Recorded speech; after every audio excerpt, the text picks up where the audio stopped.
Hello friends, ಇಲ್ಲಿ ನಾವು electrochemistry ಪಾರ್ಟಲ್ಲಿ ಕಾಲ್ಡ್ರಾಸ್ ಲಾನ discuss ಮಾಡ್ತಾ ಇದ್ವಿ in the last class.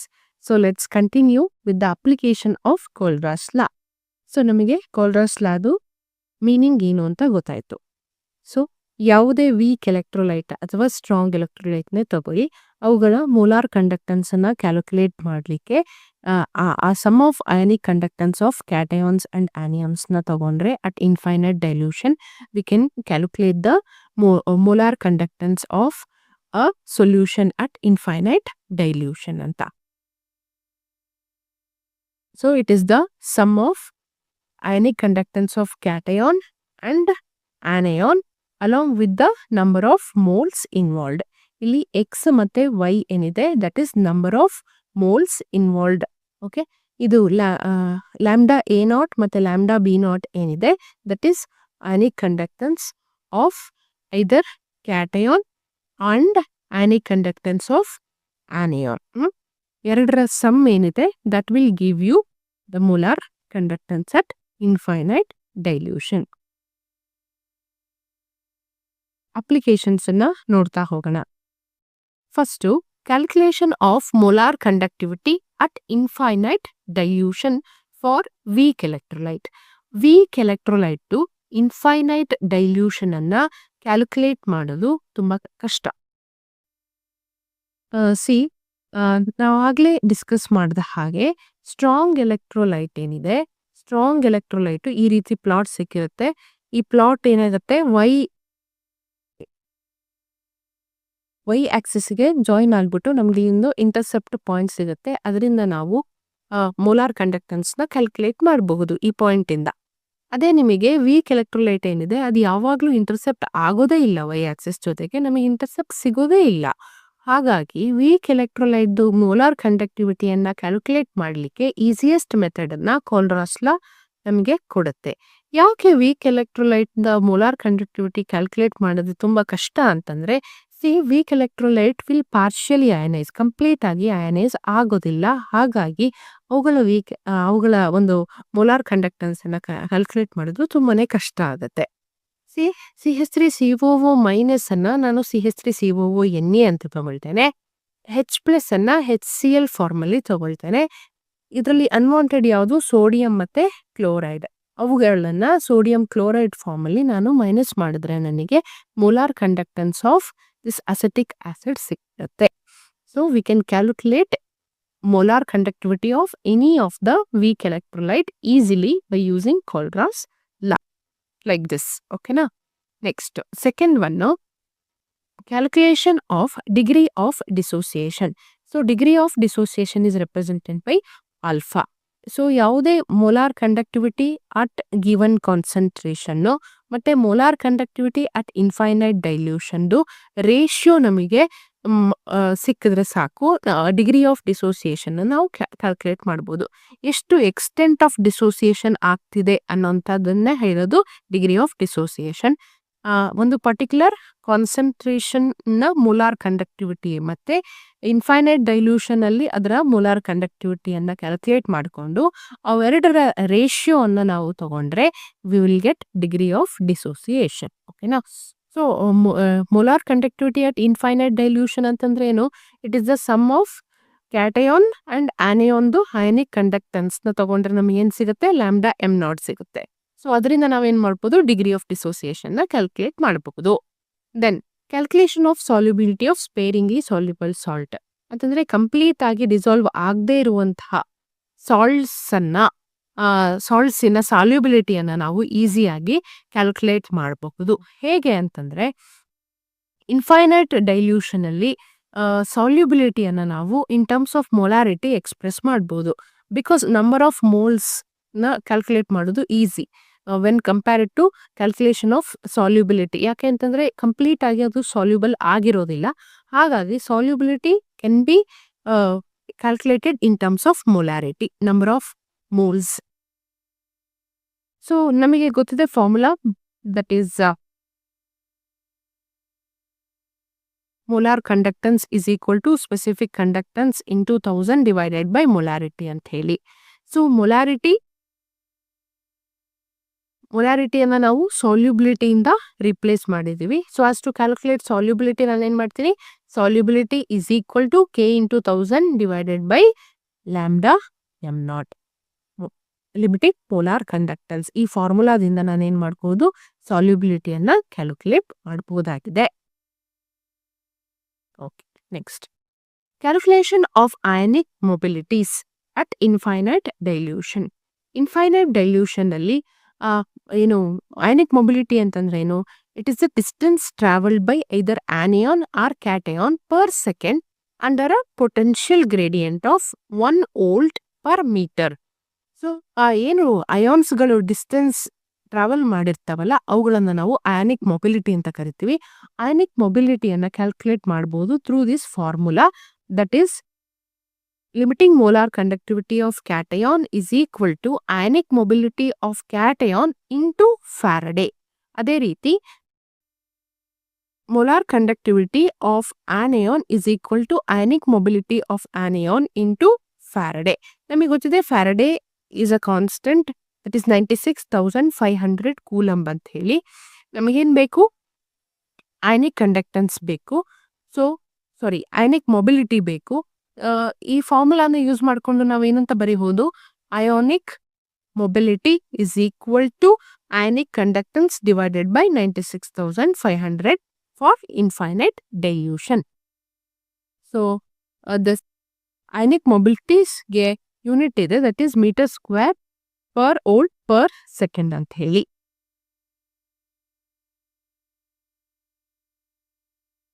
Okay, next another important application is determination of ionic product of water. So pure water ಏನಾಗುತ್ತೆ, equal ಆಗಿ dissociate ಆಗುವಂಥದ್ದು. Water will be equally dissociated into H+ and OH- ion. So equal number of H+ OH- ಇರೋದ್ರಿಂದ H+ is equal to OH- that can be calculated by the same formula, that is K into 1000 divided by limiting molar conductivity.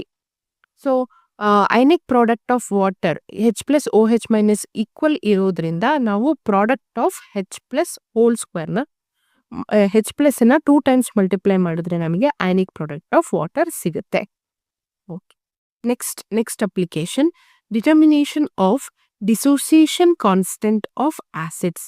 So dissociation constant is nothing but KD. KD can be calculated by knowing the concentration of electrolyte and degree of dissociation.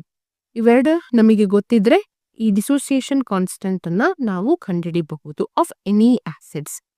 So alpha degree of dissociation ಅನ್ನ ನಾವು ಹೇಗೆ ಕಂಡುಹಿಡಿಯಬಹುದು, by the ratio of molar conductance of particular concentration of solution by molar conductance at infinite dilution. Then this molar conductance ನ ಹೇಗೆ ಕಂಡುಹಿಡಿಯಬಹುದು, molar conductance can be calculated by specific conductance into 1000 divided by concentration. ಓಕೆನಾ. Next, Faraday ನಮಗೆ 2 laws ಅನ್ನ ಕೊಡ್ತಾರೆ, which is related to the substance deposited or produced over electrodes. Okay, first law ಏನ್ ಹೇಳುತ್ತೆ ಅಂತ ನೋಡೋಣ ಈಗ. So whatever the substance deposited or produced ಅಥವಾ liberated is directly proportional to the quantity of electricity passed. ನಾವು ಎಷ್ಟು amount of electricity pass ಮಾಡ್ತೀವೋ ಅದಕ್ಕೆ ಡೈರೆಕ್ಟ್ಲಿ ಪ್ರಪೋರ್ಷನಲ್ ಆಗಿ ಮಾಸ್ ಡೆಪಾಸಿಟ್ ಆಗುತ್ತೆ ಅಥವಾ ಲಿಬರೇಟ್ ಆಗುತ್ತೆ ಎಲೆಕ್ಟ್ರೋಡ್ ಇಂದ. So if Q is the quantity of electricity passed. So ಒಂದು ನೆನ್ಪಿಟ್ಕೊಳ್ಳಿ, ಎಲೆಕ್ಟ್ರಿಸಿಟಿಯನ್ನ ಇನ್ ಟರ್ಮ್ಸ್ ಆಫ್ ಚಾರ್ಜ್ ಇಲ್ಲಿ ನಾವು ಕನ್ಸಿಡರ್ ಮಾಡಬೇಕಾಗತ್ತೆ. Q charge of electricity pass ಮಾಡಿದಾಗ ನಮಗೆ W mass of substance deposit ಆಯಿತು ಅಂತಂದಾಗ W is directly proportional to what, quantity of electricity, that is Q. Then W is equal to proportionality constant, that is Z ಅಂತಂದ್ರೆ electrochemical equivalent into Q ಆಯಿತು. What is this electrochemical equivalent ಅಂತಂದ್ರೆ, it is the quantity of substance deposited by passing 1 ampere current for 1 second. 1 ಸೆಕೆಂಡಲ್ಲಿ 1 ampere current ಅನ್ನ pass ಮಾಡಿದಾಗ ಏನ್ amount of substance deposit ಆಯ್ತಲ್ವಾ ಅದನ್ನ ನಾವು electrochemical equivalent ಅಂತ ಕರಿತೀವಿ. We know that Q is equal to product of I into T. So it can be written as W is equal to Z into IT. Right? Next, second law of Faraday ಏನ್ ಹೇಳುತ್ತೆ ಅಂತ, same quantity of ಎಲೆಕ್ಟ್ರಿಸಿಟಿಯನ್ನ pass ಮಾಡಿದ್ವಿ ಅನ್ಕೊಳ್ಳಿ through different electrolytic solution. ಆಗ ಏನು substance deposit ಆಗುತ್ತಲ್ವಾ, produce ಆಗುತ್ತಲ್ವಾ, ಆ mass directly proportional to equivalent weight ಆಗಿರುತ್ತೆ. Same quantity of electricity is passed through the solution of different electrolytes. weight of substance produced is directly proportional to their equivalent weight. So let us consider ratio of M1 divided by M2. Mass of substance deposited is equal to equivalent weight of that corresponding atomic weight. ಇದು ಏನು mass second electrolyte mass deposit ಆಗಿರುತ್ತಲ್ವಾ, that is directly proportional to the corresponding electrolytic weight. So mass of substance deposited is directly proportional to what, it's corresponding equivalent weight ಅಂತ second law of Faraday ಹೇಳುತ್ತೆ.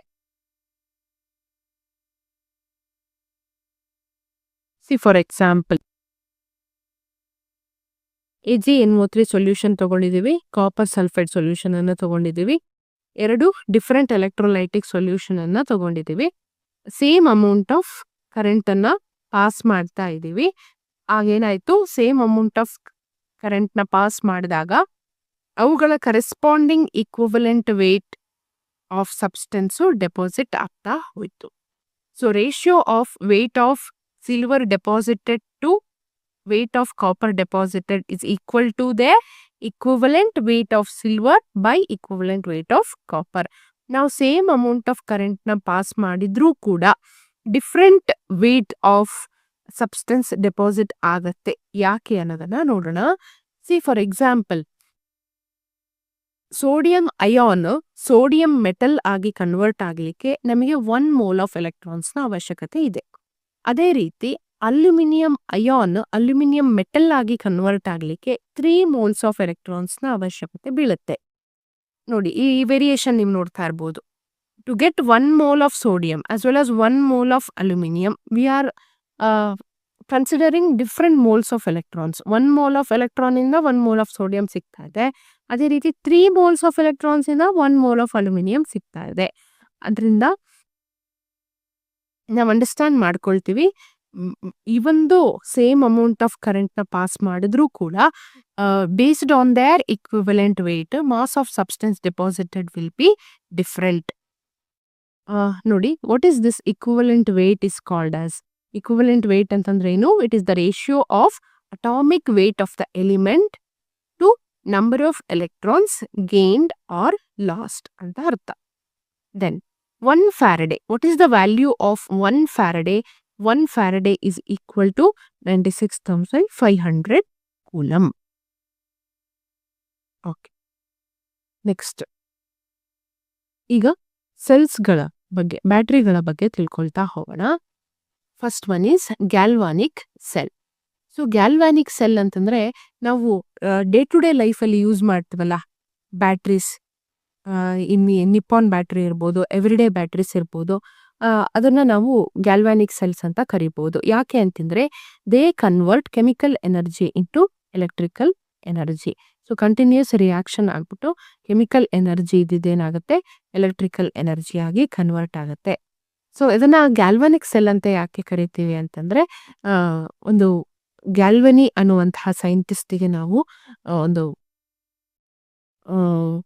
ಅವರಿಗೆ ಒಂದು recognition ಕೊಡ್ಲಿಕ್ಕೆ ನಾವೇನ್ ಮಾಡ್ತೀವಿ, ಸೆಲ್ಗಳನ್ನ ಗ್ಯಾಲ್ವಾನಿಕ್ cell ಅಂತ ಕರೆಯುವಂತಹ ಪದ್ಧತಿ ಇದೆ. ನೆಕ್ಸ್ಟ್ ಎಲೆಕ್ಟ್ರೋಲೈಟಿಕ್ ಸೆಲ್ ಅಂತಂದ್ರೆ ಏನು? ಅದರ opposite. Cell that convert electrical energy into chemical energy. Electrical ಎನರ್ಜಿಯನ್ನ ಕೆಮಿಕಲ್ ಎನರ್ಜಿಯಾಗಿ ಕನ್ವರ್ಟ್ ಮಾಡುವಂತಹ ಸೆಲ್ಸ್ಗಳನ್ನ ನಾವು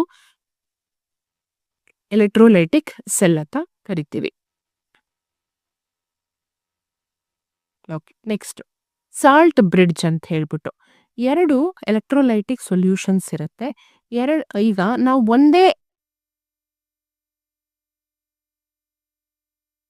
ಒಂದೇ ಎಲೆಕ್ಟ್ರೋಡು ಇನ್ನು ಒಂದು ಎಲೆಕ್ಟ್ರೋಲೈಟಿಕ್ ಸೊಲ್ಯೂಷನ್ ಅಲ್ಲಿ ಇತ್ತು ಅಂತಂದ್ರೆ ಅವುಗಳ ಕರೆಂಟ್ ಅನ್ನ ನಾವು ಕ್ಯಾಲ್ಕುಲೇಟ್ ಮಾಡಕ್ಕೆ ಸಾಧ್ಯ ಆಗೋದಿಲ್ಲ. So we need to consider 2 electrolytic solutions. 2 electrolytic solutions ಅನ್ನ ನಾವು ಕನ್ಸಿಡರ್ ಮಾಡಿದಾಗ we can calculate easily the conductance between them.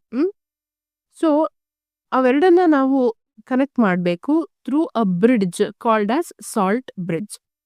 Okay, it is a U-shaped tube which is filled with inert electrolyte. Inert electrolyte ಯಾಕೆ ಅಂತಂದ್ರೆ they don't interfere with any of the chemical reaction or electrical reaction like K2SO4, KNO3, KCl ನ fill ಮಾಡಿರಬೇಕು salt bridge ಅಲ್ಲಿ.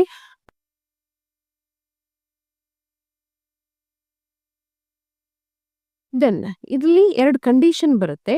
2 condition ಏನಪ್ಪಾ ಅಂತಂದ್ರೆ ಅವುಗಳಲ್ಲಿ ಇರುವಂತಹ ಕ್ಯಾಟಯಾನ್ಗೂ ಆನಿಯಾನ್ಗೂ ಮೊಬಿಲಿಟಿ ಅಂದ್ರೆ ಮೂವ್ಮೆಂಟ್, ಟ್ರಾನ್ಸ್ಪೋರ್ಟೇಷನ್ ಸ್ಪೀಡ್ ಏನಿರುತ್ತೆ ಅದು ಆಲ್ಮೋಸ್ಟ್ ಸೇಮ್ ಇರಬೇಕು.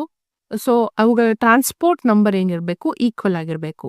Like for example transport number of cation 0.50 ಇದೆ, ಟ್ರಾನ್ಸ್ಪೋರ್ಟ್ ನಂಬರ್ ಆಫ್ ಆನಿಯಾನು ಕೂಡ 0.50 ಇದೆ. ಈ ರೀತಿ ಇರುವಂತಹ ಎಲೆಕ್ಟ್ರೋಲೈಟ್ಸ್ ನ ನಾವು ಸಾಲ್ಟ್ ಬ್ರಿಡ್ಜ್ ಅಲ್ಲಿ ಯೂಸ್ ಮಾಡ್ತಾ ಹೋಗ್ತೀವಿ. Electrode potential R half cell potential ಅಂತ ಹೇಳಿ. ಸೊ ಎಲೆಕ್ಟ್ರೋಡ್ ಅಂತಂದ್ರೆ ಏನು? Any substance which conducts electricity in an electrolytic solution is called as electrode. So ಯಾವುದೇ ಎಲೆಕ್ಟ್ರೋಡು ಅದರ ಕರೆಸ್ಪಾಂಡಿಂಗ್ ಎಲೆಕ್ಟ್ರೋಲೈಟಿಕ್ ಸೊಲ್ಯೂಷನ್ ಅಲ್ಲಿ ನಾವು ಇಟ್ಟಾಗ ಆ ಅಯಾನ್ಸ್ ಮತ್ತೆ ಎಲೆಕ್ಟ್ರೋಡ್ಸ್ ನ ನಡುವೆ ಒಂದು ಪೊಟೆನ್ಷಿಯಲ್ ಜನರೇಟ್ ಆಗುತ್ತೆ.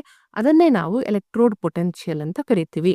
ಈ ಒಂದು full setup electrode with electrolytic solution ಅನ್ನ ನಾವು ಒಂದು ಹಾಫ್ ಸೆಲ್ ಅಂತ ಕರಿತೀವಿ. ಹಾಫ್ ಸೆಲ್ ಅವುಗಳ ನಡುವೆ ಆಗುವಂತಹ ಒಂದು ಪೊಟೆನ್ಷಿಯಲ್ ಏನು ಜನರೇಟ್ ಆಗತ್ತಲ್ವಾ ಅಯಾನ್ಸ್ ಮತ್ತೆ ಎಲೆಕ್ಟ್ರೋಡ್ಸ್ ನಡುವೆ, ಅದನ್ನ ನಾವು ಹಾಫ್ ಸೆಲ್ ಪೊಟೆನ್ಷಿಯಲ್ ಅಂತ ಕರಿತೀವಿ. ಇದರಲ್ಲಿ 2 ಟೈಪ್ಸ್ ಇದೆ. ಒಂದು ಆಕ್ಸಿಡೇಷನ್ ಪೊಟೆನ್ಷಿಯಲ್, ಇನ್ನೊಂದು ರಿಡಕ್ಷನ್ ಪೊಟೆನ್ಷಿಯಲ್ ಅಂತ ಹೇಳಿ. ಆಕ್ಸಿಡೇಷನ್ ಪೊಟೆನ್ಷಿಯಲ್ ಅಂತಂದ್ರೆ one which has the tendency to lose electron. ಎಲೆಕ್ಟ್ರೋಡಿಗೆ ಒಂದ ಎಲೆಕ್ಟ್ರಾನ್ಸ್ ನ ಕಳ್ಕೊಳ್ಳುವಂತಹ ಟೆಂಡೆನ್ಸಿ ಇರುತ್ತೆ, ಇಲ್ಲ ಎಲೆಕ್ಟ್ರಾನ್ಸ್ ನ ಗೇನ್ ಮಾಡುವಂತಹ ಟೆಂಡೆನ್ಸಿ ಇರುತ್ತೆ. ಯಾವಾಗ ಎಲೆಕ್ಟ್ರಾನ್ಸ್ ನ ಕಳ್ಕೊಳ್ಳುವಂತಹ ಟೆಂಡೆನ್ಸಿ ಇರುತ್ತೋ ಅವಾಗ ಜನರೇಟ್ ಆಗುವಂತಹ ಪೊಟೆನ್ಷಿಯಲ್ ನ ನಾವು ಆಕ್ಸಿಡೇಷನ್ ಪೊಟೆನ್ಷಿಯಲ್ ಅಂತ ಕರಿತೀವಿ. ಯಾವಾಗ ಎಲೆಕ್ಟ್ರಾನ್ಸ್ ನ ಗೇನ್ ಮಾಡ್ಕೊಳ್ಳುವಂತಹ ಟೆಂಡೆನ್ಸಿ ಇರುತ್ತೋ ಅದನ್ನ ನಾವು ರಿಡಕ್ಷನ್ ಪೊಟೆನ್ಷಿಯಲ್ ಅಂತ ಕರಿತೀವಿ. ಈ ಎಲೆಕ್ಟ್ರೋಡ್ ಪೊಟೆನ್ಷಿಯಲ್ ನ ಬಗ್ಗೆ ನೆಕ್ಸ್ಟ್ ಕ್ಲಾಸ್ ಅಲ್ಲಿ ಕಂಟಿನ್ಯೂ ಮಾಡೋಣ ಅಂತ ಹೇಳ್ತಾ ಥ್ಯಾಂಕ್ ಯು ಫಾರ್ ವಾಚಿಂಗ್.